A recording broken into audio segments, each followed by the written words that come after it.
Hello students, welcome to my YouTube channel. आज हम continue करेंगे हमारे चैप्टर 3 के रिवीजन का पार्ट 2।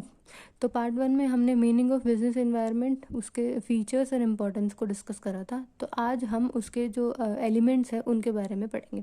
तो मीनिंग में हमने ये देखा था कि हमारे एनवायरनमेंट में जितने भी जो आउटसाइड इंडिविजुअल्स होते हैं, जो भी इंस्टीट्यूशंस होते हैं या अदर फैक्टर होते हैं जो हमारे बिजनेस के कंट्रोल से बाहर होते हैं, लेकिन उनका जो इम्पैक्ट है वो हमारी इंटरप्राइज पर पड़ता है, उसकी परफॉर्मेंस पे वो बहुत अफेक्ट करते हैं। तो आज उसी सीरीज़ को कंटिन्यू करते हुए हम जो उसके जनरल इन्वायरमेंट की डायमेंशन है उसके बारे में पढ़ेंगे। तो जो जितने भी हमारे बिजनेस एनवायरनमेंट के मेन एलिमेंट्स है उसको लर्न करने के लिए हमने एक वर्ड बनाया है स्लैप। मेजर इसमें 5 डायमेंशंस होते हैं। तो स्लैप में हमने देखा कि एस से social environment, L for legal environment, E for economic environment, P for political environment and T for technological environment. तो इनके बारे में एक क्विक रिवीजन ले लेते हैं। तो सबसे पहले हम बात करते हैं इकोनॉमिक इन्वायरमेंट। तो इकोनॉमिक इन्वायरमेंट बिजनेस इन्वायरमेंट का जो सबसे मेजर एलिमेंट होता है, और इकोनॉमिक इन्वायरमेंट में से सीबीएसई हर साल एक क्वेश्चन ज़रूर पूछती है, चाहे वो शॉर्ट में पूछे चाहे वो लॉन्ग क्वेश्चन में पूछे। तो कंटिन्यू करते हैं।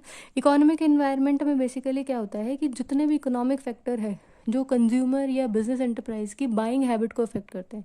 बाइंग हैबिट को कैसे कि मॉनेटरी से रिलेटेड जितने भी फैक्टर है वो हमारे सारे के सारे इकोनॉमिक इन्वायरमेंट में आते हैं। जैसे इंटरेस्ट रेट हो गया, इन्फ्लेशन हो गया, या जो किसी भी पर्सन की डिस्पोजेबल इनकम में चेंज हुआ है। तो मनी से रिलेटेड जितने भी फैक्टर्स हैं, जितने भी चेंजेस आते हैं, उनकी वजह से किस तरीके से बिजनेस पे अफेक्ट कर होता है वो हम इकोनॉमिक इन्वायरमेंट में स्टडी करते हैं। एक एग्जांपल लेके चलते हैं। मान लो इन्फ्लेशन आने की वजह से जो प्राइजेज है प्रोडक्ट के वो बहुत ज़्यादा महंगे हो गए। जब प्रोडक्ट्स है वो बहुत ज़्यादा महंगे हो गए हैं तो ऑटोमेटिकली जो कंज्यूमर की परचेजिंग पावर है वो कम हो जाएगी। कंज्यूमर की परचेजिंग पावर कम होती है तो उसका डायरेक्ट इफेक्ट किस पे पड़ेगा? बिजनेस पे पड़ेगा, उसका प्रोडक्शन कम हो जाएगा। तो इसी तरीके से हम देखेंगे कि इकोनॉमिक इन्वायरमेंट में बहुत सारे कंपोनेंट्स आते हैं। रेट्स है, इन्वेस्टमेंट एंड सेविंग की है, इंपोर्ट एक्सपोर्ट हमारा कितना होता है, बैलेंस ऑफ पेमेंट में कितना चेंज हुआ है, फॉरेक्स रिजर्व हमारे पास कितना है, इकोनॉमी में मनी सप्लाई कैसी है, पब्लिक डेट कितना है, चाहे वो इंटरनल की बात करें एक्सटर्नल की बात करें, हमारी इकोनॉमी का जो एग्जिस्टिंग स्ट्रक्चर है वो कैसे। बात करते हैं सोशल इन्वायरमेंट की। तो सोशल इन्वायरमेंट का भी हमारे बिजनेस की परफॉर्मेंस पर मेजर इम्पैक्ट होता है। किस तरीके से होता है? क्योंकि सोसाइटी में ही बिजनेस को ग्रो करना होता है और वो सोसाइटी के लिए ही प्रोडक्ट्स वगैरह बनाते हैं। तो एक पर्टिकुलर सोसाइटी के जो ट्रेडिशन होते हैं, वहाँ के जो कस्टम्स होते हैं, वहाँ की जो वैल्यूज़ होती है, या सोसाइटी की हमारे प्रोडक्ट को लेके हमारे बिजनेस के टूवर्ड्स कुछ एक्सपेक्टेशंस होती है। तो ये सारी चीज़ें हमारे बिजनेस के परफॉर्मेंस पर मेजर इफेक्ट डालती है। अब एक एग्जांपल समझने की कोशिश करते हैं। किसी भी तरीके का जो ट्रेंड चलता है, जो भी सोशल ट्रेंड चलता है, तो वो एक बिजनेस के लिए अपॉर्चुनिटी और थ्रेट दोनों लेके आता है। एक चीज़ से समझने की कोशिश करते हैं कि आजकल जो हेल्थ कॉन्शियस लोग बहुत ज़्यादा हो रहे हैं, तो जो हेल्थ डाइट का जो ट्रेंड इतना हुआ है जिसकी वजह से जो जूस है या मिनरल वाटर है या फूड सप्लीमेंट है, उनकी डिमांड मार्केट में बहुत ज़्यादा बढ़ चुकी है। तो वो बिजनेस के लिए एक अपॉर्चुनिटी लेके आए।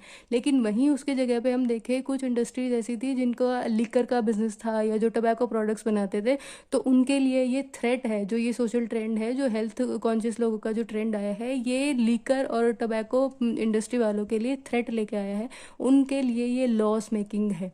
सोशल इन्वायरमेंट में बहुत सारे कंपोनेंट्स होते हैं। जैसे कोई न्यू प्रोडक्ट हुआ है, उसके टूवर्ड्स कंज्यूमर का एटीट्यूड कैसा है, कंज्यूमर की प्रेफरेंस और लाइफस्टाइल कैसी है, कंज्यूमर की क्वालिटी ऑफ लाइफ कैसी है, लाइफ एक्सपेक्टेंसी रेट कैसा है, वहाँ पे एक पर्टिकुलर एरिया में जो वर्क फोर्स से क्या क्या एक्सपेक्टेशन है लोगों की, एक उस पर्टिकुलर सोसाइटी का जो एजुकेशन सिस्टम है, लिटरेसी रेट है वो कैसी है, कंजम्पशन हैबिट कैसी है। तो ये सारी की सारी चीज़ें हैं, जब हम इनकी स्क्रीनिंग करते हैं तो ये हमारे बिजनेस की परफॉर्मेंस को अफेक्ट करते हैं। बात करते हैं पॉलिटिकल इन्वायरमेंट की। तो पॉलिटिकल इन्वायरमेंट में बेसिकली क्या देखते हैं कि पॉलिटिकल कंडीशन कैसी है किसी भी कंट्री की।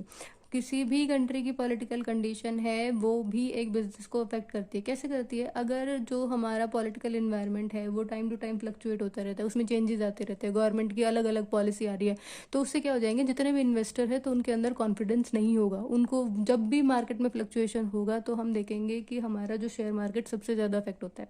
अब इसका एक अलग एग्जाम्पल भी समझने की कोशिश करते हैं। जब रशिया यूक्रेन में वॉर हुआ था तो इंडिया में जितने भी रिफाइंड ऑयल थे उन सब की वैल्यू, उन सब के जो प्राइजेस थे वो बढ़ चुके थे, क्योंकि पॉलिटिकल चेंजेस की वजह से बहुत सारे टैक्सेस बढ़ जाते हैं, गवर्नमेंट बहुत सारे चार्ज लगाना शुरू कर देती है, तो जिसकी वजह से बिजनेस की परफॉर्मेंस को अफेक्ट होता है। अब जो हमारे पॉलिटिकल इन्वायरमेंट है में बहुत सारे कंपोनेंट्स होते हैं, किसी भी कंट्री का जो कॉन्स्टिट्यूशन है वो कैसा है, या फिर जो भी रूलिंग पार्टी है उसकी आइडियोलॉजी कैसी है, वो क्या क्या वैल्यू है, क्या क्या चीज़ें प्रेफर करती है, गवर्नमेंट का नेचर कैसा है, वो बिजनेस में कितना इंटरफेयर करती है। अब बात करते हैं लीगल एनवायरनमेंट की। तो लीगल एनवायरनमेंट में क्या होता है कि जितने भी लेजिस्लेशन है या जितने भी ऑर्डर है जो गवर्नमेंट या उसकी एडमिनिस्ट्रेशन, गवर्नमेंट अथॉरिटी हो गया, या कोर्ट के जो जितने भी जजमेंट है वो भी हमारे बिजनेस पर अफेक्ट डालते हैं, चाहे वो किसी भी लेवल पे लिए गए हैं, चाहे वो सेंट्रल लेवल के हैं, चाहे स्टेट लेवल के हैं, चाहे वो लोकल लेवल के हैं। बिजनेस के लिए ये मैंडेटरी हो जाता है उन रूल्स को, उन लॉज को फॉलो करना। अगर बिजनेस ऐसा नहीं करता है तो उसके लिए लीगल प्रॉब्लम क्रिएट हो सकती है।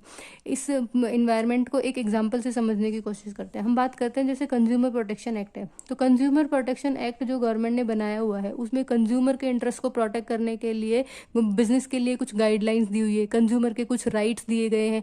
तो जब भी हम कोई प्रोडक्ट बनाएंगे तो हमें वो कंज्यूमर प्रोटेक्शन एक्ट की गाइडलाइंस के अंडर ही बनाना पड़ेगा। जैसे एक और एग्जांपल की बात करते हैं कि जितने भी सिगरेट प्रोडक्ट होते हैं तो ये गवर्नमेंट ने मैंडेटरी करा हुआ है कि उनके ऊपर वार्निंग होनी चाहिए। सेकंड हम बात करते हैं कि जितने भी अल्कोहल से रिलेटेड प्रोडक्ट है या जितने भी लीकर के प्रोडक्ट है हम उनको नेशनल टेलीविज़न पे टेलीकास्ट नहीं कर सकते, उनकी एडवर्टीजमेंट नहीं कर सकते। तो बहुत सारे लॉज होते हैं, बहुत सारे रूल्स एंड रेगुलेशन होते हैं, उनको फॉलो करते हुए ही हमें हमारा बिजनेस में परफॉर्म करना चाहिए। जब भी लीगल एनवायरनमेंट में कोई चेंज होता है तो उसका डायरेक्ट इम्फेक्ट हमारे बिजनेस की परफॉर्मेंस पे होगा।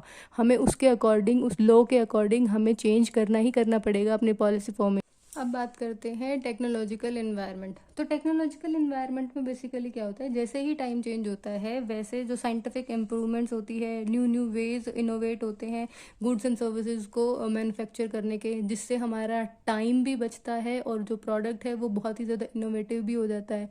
अब एक एग्जांपल से समझने की कोशिश करते हैं। बात करते हैं हम एयरलाइंस की। एयरलाइंस में हमने देखा कि पहले जो टिकट्स वगैरह बुक करानी होती थी तो हमें उसके लिए या तो कोई एजेंट को ढूंढना होता था या फिर हमें एयरपोर्ट पे जाके हमारी टिकट्स वगैरह है वो बुक करानी होती थी। हमारा जो फ्लाइट का स्टेटस है उसके बारे में पता करने के लिए भी हमें एयरपोर्ट पे जाना पड़ता था। लेकिन अब क्या है कि हर एक एयरलाइन है वो अपना एक एप्लीकेशन लॉन्च कर रही है या उसकी एक अपनी पर्टिकुलर वेबसाइट होती है जहाँ पे हम ये सारी की सारी सर्विसेज है उनको यूज़ कर सकते हैं। तो टेक्नोलॉजिकल इन्वायरमेंट में क्या है, जो टाइम टू टाइम चेंज होते हैं इन्वायरमेंट में, बिजनेस को उसको अडप्ट करके अपने आप को ग्रो करना होता है। तो ये सारे के सारे हमारे पास थे major dimensions of business environment. जो मेजर सेक्टर है जब उनमें चेंजेस होता है तो उसकी वजह से हमारे बिजनेस पे डायरेक्टली या इनडायरेक्टली क्या अफेक्ट होता है। तो आई होप ये वीडियो आपको इन्फॉर्मेटिव लगी होगी। Thanks for watching, stay tuned for more.